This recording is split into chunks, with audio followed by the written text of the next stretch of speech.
have to do my high school exams in May and June, and the subjects I'm basically studying are just maths and further maths. Well, he was always very strong in his maths. He was also very good at languages, wasn't he? Yes, he liked Chinese. He liked the way that Mandarin worked as a sort of code, and Nick's a great code breaker. I think he was about 12 when he created his first application. He got, at first, I think it was Objective-C for Dummies. I'd just been given an iPod Touch, and I was super interested in applications because they were this new thing. So you could see that 5 years from then, everyone in the world was going to have one of these devices. Well, I'm just going to show you basically how everything's made while I'm using Final Cut Pro here. He actually started off in his bedroom doing the app. Revising for exams, he had started to get frustrated that material he wanted wasn't succinct enough. The search engines that existed would provide you with a long list of results, but then if you pressed on one, it wouldn't be relevant. So you'd go back, then you press on the next one and go back. So there was this back and forth process. And this was further augmented on a phone. Because you have a small screen, it's very difficult for you to kind of guess what's behind the content. And so I thought, why don't we come up with like a preview? But I called the app Trim It, and just pushed it out in the App Store, thinking not much would happen. Then I got this email out of the blue. It was like, we're this Hong Kong private fund.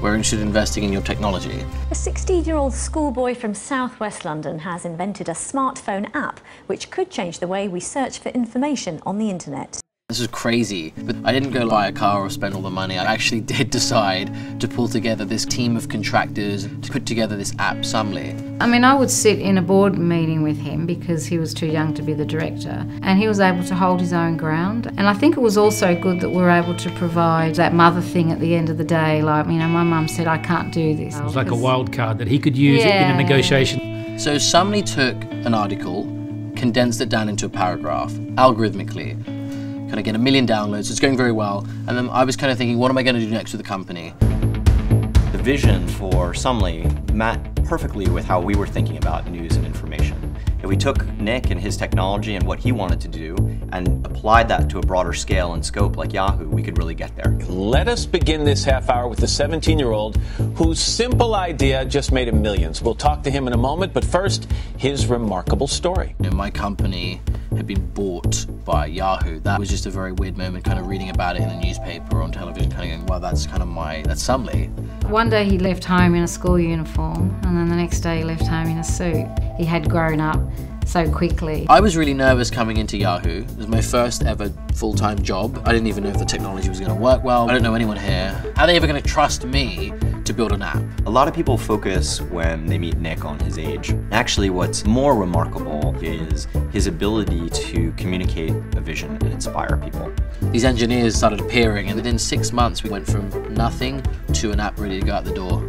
He had a very strong idea. He wanted to create this Yahoo News Digest. The primary goal is to give you just as much usefulness as you would have reading 10 times the amount. As a user, I can feel like I have an understanding of that event. I feel informed.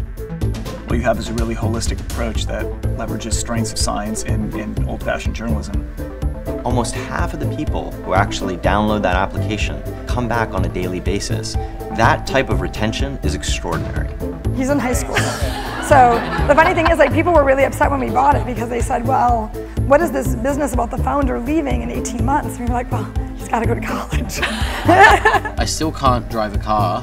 You know, it's hard to get around San Francisco. I'm getting lifts from people constantly. Now I'm actually back completing my final, high school exams here. So it's kind of fun doing the time management process. I see Nick in school, always dressed properly in his school uniform, going off to his maths lesson, and it's rather touching to see him here.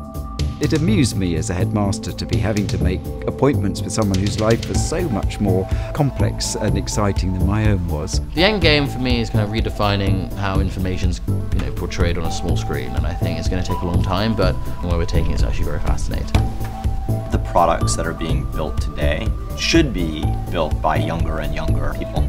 And that's really where we're investing in product leaders like Nick, tremendous talent that can actually create something very unique.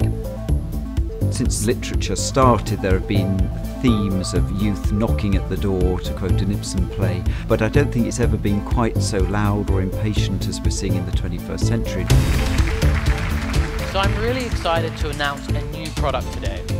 It's called Yahoo News Digest. It is addictive, like I want to do that whole ride again.